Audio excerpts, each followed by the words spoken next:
Hello, everybody. Dave Neal here, stand-up comic and host of Bachelor Nation News. Demi Burnett, villain of Bachelor in Paradise, jovial, funny, controversial, abrasive.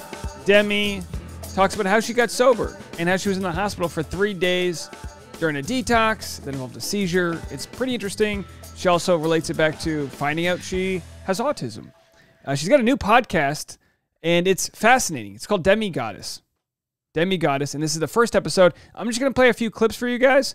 She has a couple different guests on, but just have a listen to her on this podcast. Brand new episode, first episode, premiere episode, explaining what's been going on in her life.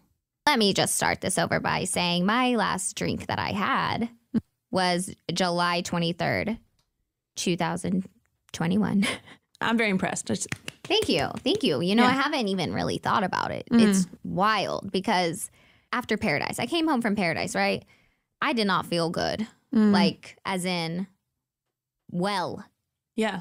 You did not feel healthy. Exactly. Healthy. Not. Your body might have felt a little poisoned. Yeah, exactly. I wasn't like embarrassed of what happened on the show. Like, I was like sick. Like, you were a very high functioning alcoholic. Yeah, I was. I was always drunk.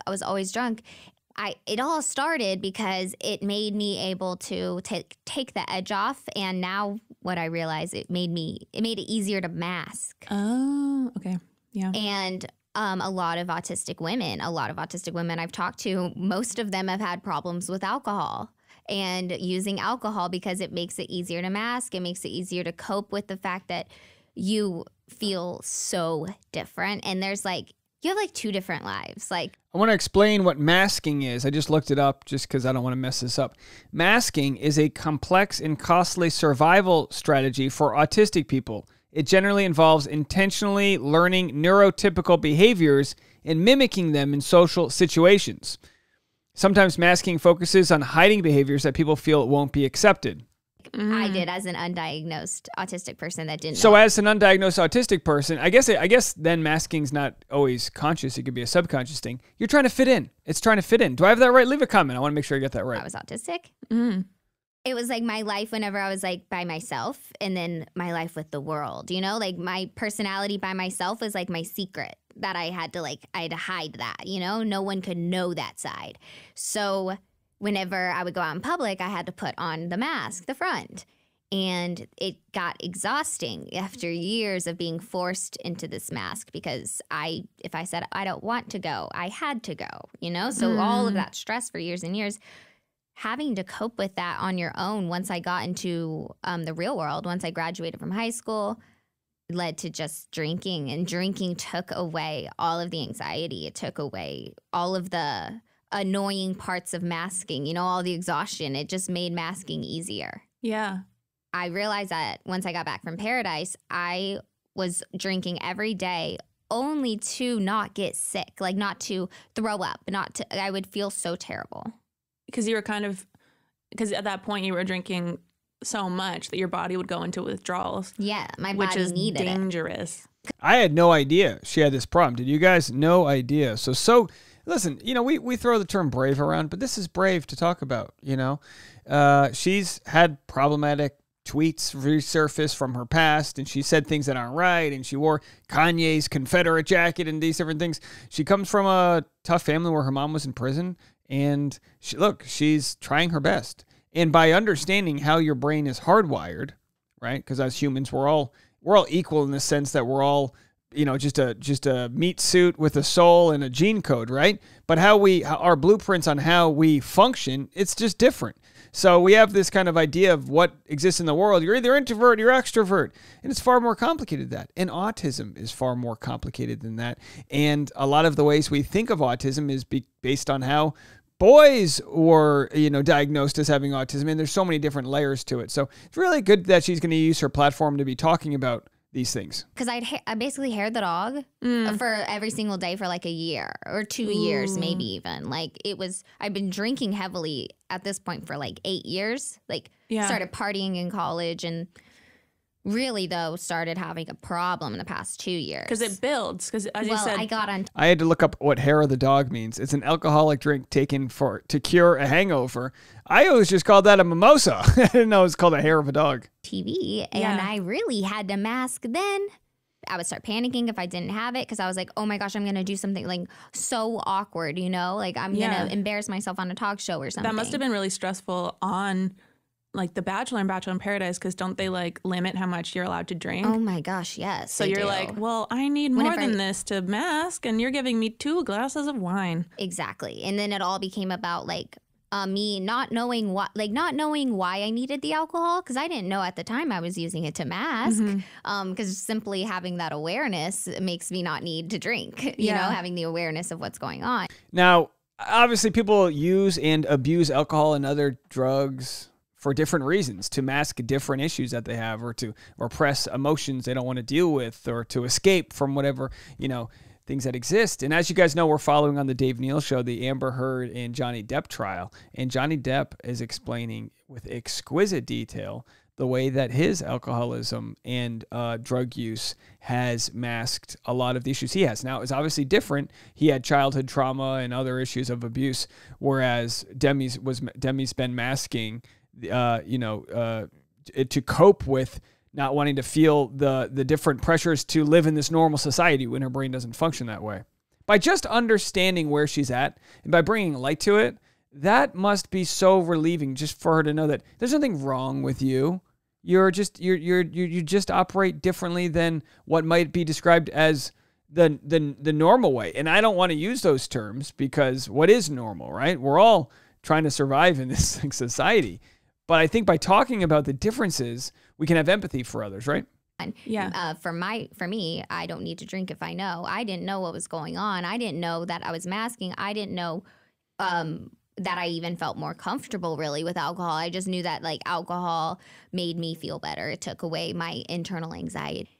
And I woke up on July 24th, 2021, and I was like, you know what? I'm not going to drink anymore. I'm done. I'm fucking done. I'm going to probably get really sick today, and probably for a while. And it's going to suck really bad, but like I have a friend with me. That's good you called a friend over. She was with me. She woke up next to me, and I had to tell her. I said, hey, I have to tell you something. I have a really bad drinking problem, and I'm done drinking today, and I'm going to get really sick. Can you just make sure I don't die? Well, literally people can die from this. So immediately I start yakking everywhere. Yeah. And then I said, just call the ambulance immediately. I said, I just need to make sure I'm not going to die. So I called the ambulance, and they came over. They told me I was going to be fine, and they gave me some Zofran, anti-nausea. So I stopped puking. So that was great. But all day long, I was just shaking vigorously, and I felt terrible. Got that IV. Didn't help at all. So then one of my friends was leaving, and the other friend walked them out with their stuff. And they were out there talking, saying goodbye for like 40 minutes. And so they were like, oh, we better go back in, and I'm going to say goodbye to Demi again. They came back in, and within 1 minute of them walking in, I started having seizures. I had 2 seizures. I don't know, maybe more. I have no idea because I don't remember anything. That's terrifying. Yeah, I just woke up in the ambulance. They called the ambulance again. The same guys came back. I was like, wow, remember when y'all told me I wasn't going to die? Feels like I am now. So then I went to horrifying. I was in the hospital for 3 days, but I'm glad that I was, because the withdrawals, I probably, I don't know how people survive that. Yeah, fuck. And it's the anxiety for me. It was the anxiety. Like the Sunday scaries, imagine that times like 500. Sitting too. And I was like, greatness. Do you ever look back at any of your TV footage of you and just see, not a meltdown, but like I'm like stimming, or that was me feeling uncomfortable, and that, perceived rude thing I said was actually just me being sensorially overwhelmed? What I can tell, not even from watching it back, just by thinking about it back, is how much I was doing, or what I was doing was what I thought I was supposed to be doing. So stimming, for those, again, we're trying to educate each other.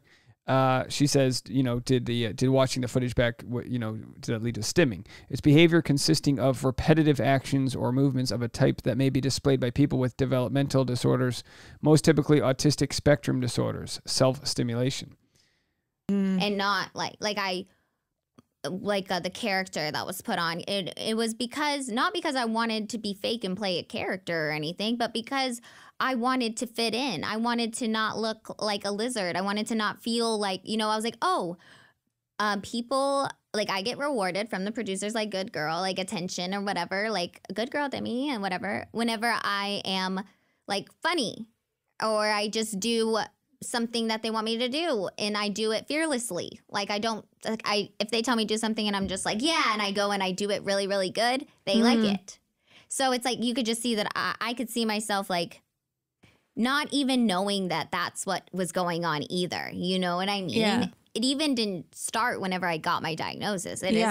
It's just now starting, because it's like I'm just now fully starting to believe it and understand it for myself. Yeah. These are just the great conversations to be a part of, to listen to, because listen, you have kids out there, you have siblings, you have parents, you know, we're all wired differently. So there's a Demi in your life, and that Demi might not know the blueprints to their mind.